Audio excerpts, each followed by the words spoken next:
സാധുക്കൾ. മനോഹാരിത കൃത്യനിർവഹണത്തിന് 11 sale tax ഉദ്യോഗസ്ഥന്മാരെ പച്ചവെള്ളം പോലും കൊടുക്കാതെ 24 മണിക്കൂർ നേരം മുറിയിൽ പൂട്ടിയിട്ട് ചൂടുള്ള വാർത്തകൾ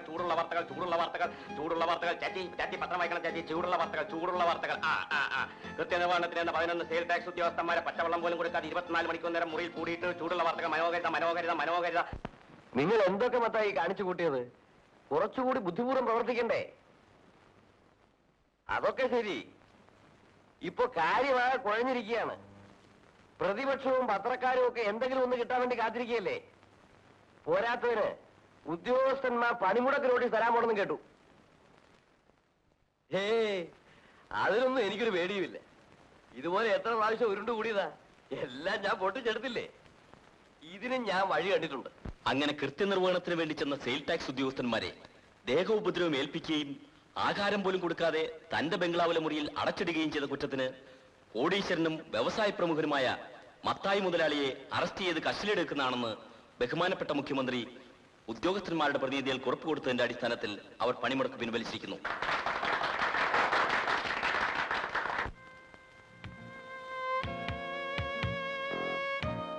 മജിസ്ട്രേറ്റിനെ നീ കണ്ടില്ലല്ലോ.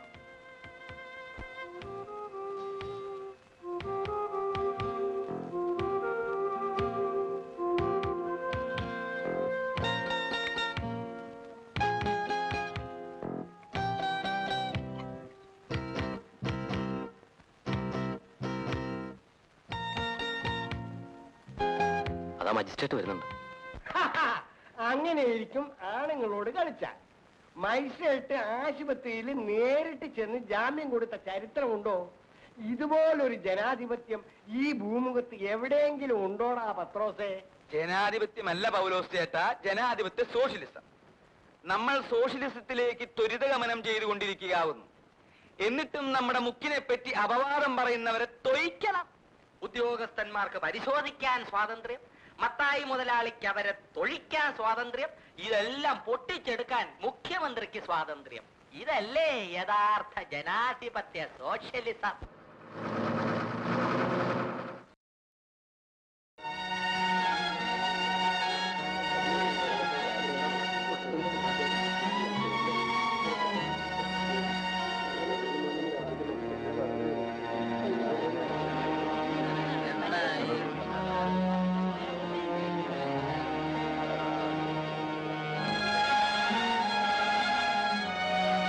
ഈ ബസിന്റെ കാര്യത്തിൽ ഇനി എന്തെങ്കിലും ഒരു തീരുമാനം എടുത്താലേ ശരിയാവില്ല. എന്തൊരു കഷ്ടപ്പാടാ നോക്കണേ. നാളെ ബസ് അവിടെ നിർത്തട്ടെ.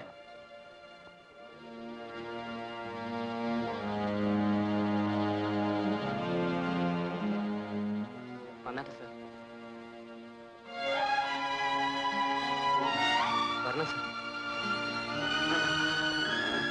വന്നാട്ടെ. ഇരിക്കണം. ഇരിക്കണം സാർ. സാർ എപ്പോഴും പറയാറില്ലേ ഈ പണി നിർത്തണം, തെറ്റല്ലേ, ദോഷമല്ലേ എന്നൊക്കെ. സാറ് കണ്ടോ, എന്റെ അപ്പനാണ്. 7 വർഷമായി ഇതേ കിടപ്പിലാണ്.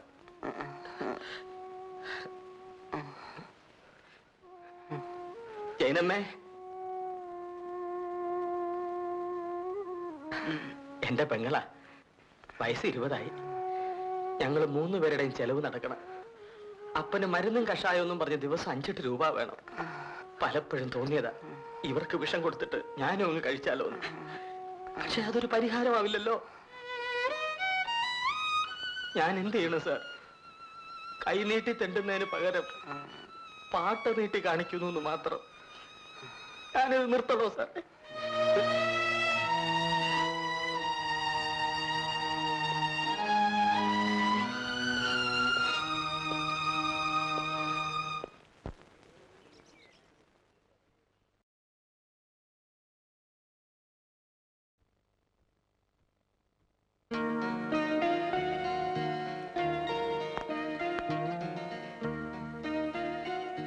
നിങ്ങളെന്താ ഇരിക്കുന്നത്? ഇറങ്ങാൻ വണ്ടി തിരിച്ചിട്ടെ. വണ്ടി തിരിക്കാൻ പറ്റില്ല. അതെന്താ തിരിച്ചാ? ഞങ്ങളെ കിളിവാടി വരെ ടിക്കറ്റ് എടുത്തിട്ടുണ്ട്. ഞങ്ങൾ അവിടെ കൊണ്ട് ഇറക്കിയിട്ട് തിരിച്ചാ മതി. വണ്ടി കിളിവാടി വരെ പോകത്തില്ലെന്ന് അറിയില്ലേ? എങ്കിൽ പിന്നെ അവിടം വരെയുള്ള ചാർജ് മേടിച്ചെന്തിനാ? ഇതെന്താ പുതിയ ഏർപ്പാടാണോ? അങ്ങനല്ലായിരുന്നോ പതിവ്? എന്തായാലും ഇന്ന് മുതൽ ഏർപ്പാട് വേണ്ട. കിളിവാടിയിൽ ചെന്ന് ഞങ്ങൾ ഇറങ്ങുന്നുള്ളൂ. എടാ കുഞ്ഞുനെ, ചവിട്ടി ഇറങ്ങാനല്ലേ?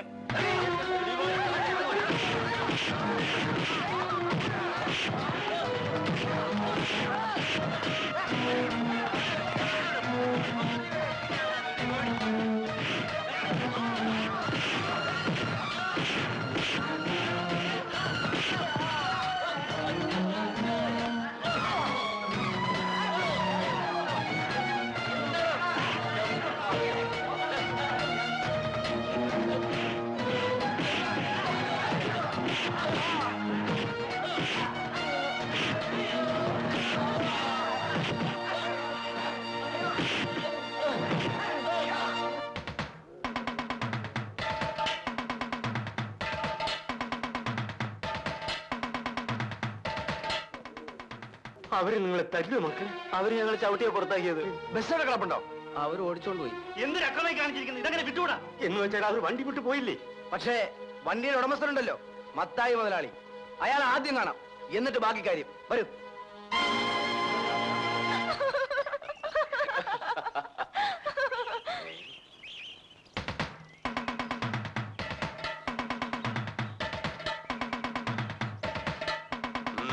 എന്താ? ചിറ്റപ്പനെ കുട്ടികളെ കണ്ടോ? ഗേറ്റിന് വെളിയിൽ നിൽക്കുന്നവരെയും കണ്ടു. ചിറ്റപ്പന്റെ ജോലിക്കാർ ഇവരെ ഭയങ്കരമായി ഉപദ്രവിച്ചു. അതിനിപ്പോ എന്ത് വേണം? ഇതിന് സമാധാനം ഉണ്ടാക്കണം. തെമ്മാടി, നീ എന്നെ കൊണ്ട് സമാധാനം പറയിക്കാൻ വന്നിരിക്കുന്നോടാ. എടാ, രൂപ മുടക്കി ബസ് വാങ്ങിച്ചിട്ടിരിക്കുന്നത് ഞാനാ. എന്റെ ബസ്സേ കയറി ധിക്കാരം കാണിച്ചാൽ അടിച്ചാസ്തി ഓടിച്ചു കളയും. ഇനി പഠിക്കും. ഇനിയത്തെ കാര്യം അന്നേരം പറഞ്ഞാൽ മതിയല്ലോ. ഇപ്പോഴത്തെ കാര്യം പറയും. ഇവരെന്ത് ധിക്കാരം കാണിച്ചതാ നിങ്ങൾ പറയുന്നത്? എടാ, എന്റെ ബസ് എങ്ങനെ ഓടണമെന്നും എവിടെ വരെ ഓടണമെന്നും തീരുമാനിക്കുന്നത് ഞാനാ, അല്ലാതെ നിൽക്കുന്ന ചെറ്റകളല്ല. കിളിപാടിയിലേക്കുള്ള ബോർഡ് വെച്ചിരുന്നത് കൊണ്ടല്ലേ ഇവരാ ബസ്സിൽ കയറിയത്. അവിടെ വരെയുള്ള ചാർജ് ഇവരോട് വാങ്ങിച്ചില്ലേ? എന്റെ ബസ്സേ കയറണമെന്ന് പറഞ്ഞ് ഞാൻ ആരെങ്കിലും ക്ഷണിച്ചോടാ? കിളിപാടിയിലേക്ക് ബസ് വിടാനേ എനിക്ക് മനസ്സില്ല. എടാ, ഞാൻ ഈ ബസ് സർവീസ് നടത്തിയില്ലായിരുന്നെങ്കിൽ ഇവനൊക്കെ ഈ കാട്ടിൽ തന്നെ കിടക്കണ്ടേ? പുറത്തു പോയി പഠിക്കാൻ പറ്റുമായിരുന്നോ?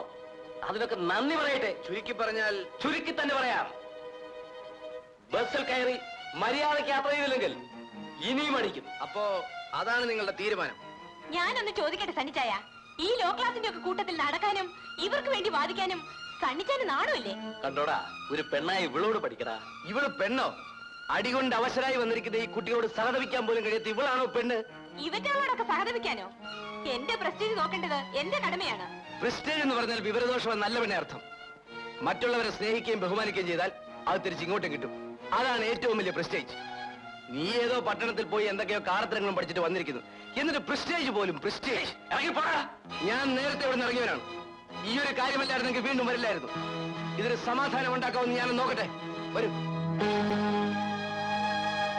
എന്ത് അക്രമം കാണിച്ചാലും പണം സമ്പാദിച്ചു കൂട്ടണമെന്ന് ആഗ്രഹിക്കുന്ന ചിലരുണ്ട്.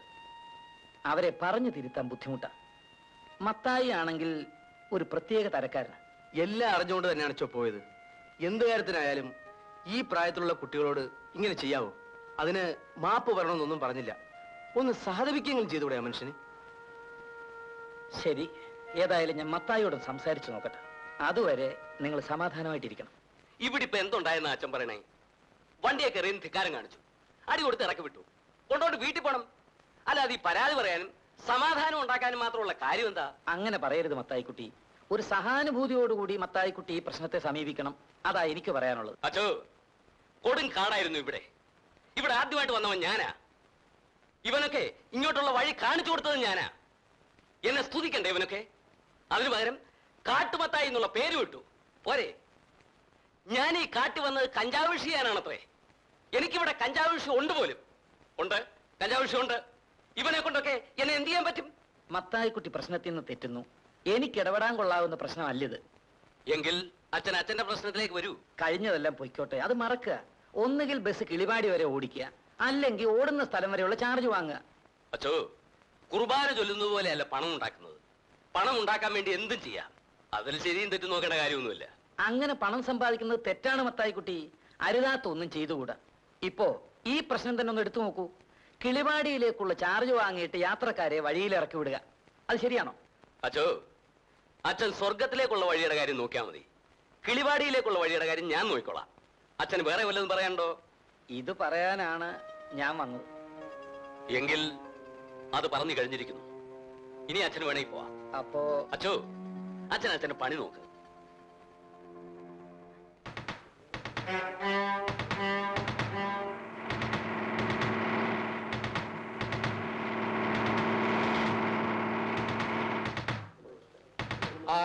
കിളിവാടിയിലേക്ക് ടിക്കറ്റ് എടുത്തിട്ടുള്ളവരെല്ലാം ബസ്സിൽ തന്നെ ഇരുന്നാ മതി. ഈ ബസ് കിളിവാടിയിലേക്ക് പോകുന്നുണ്ട്. എന്ന് ആര് പറഞ്ഞു?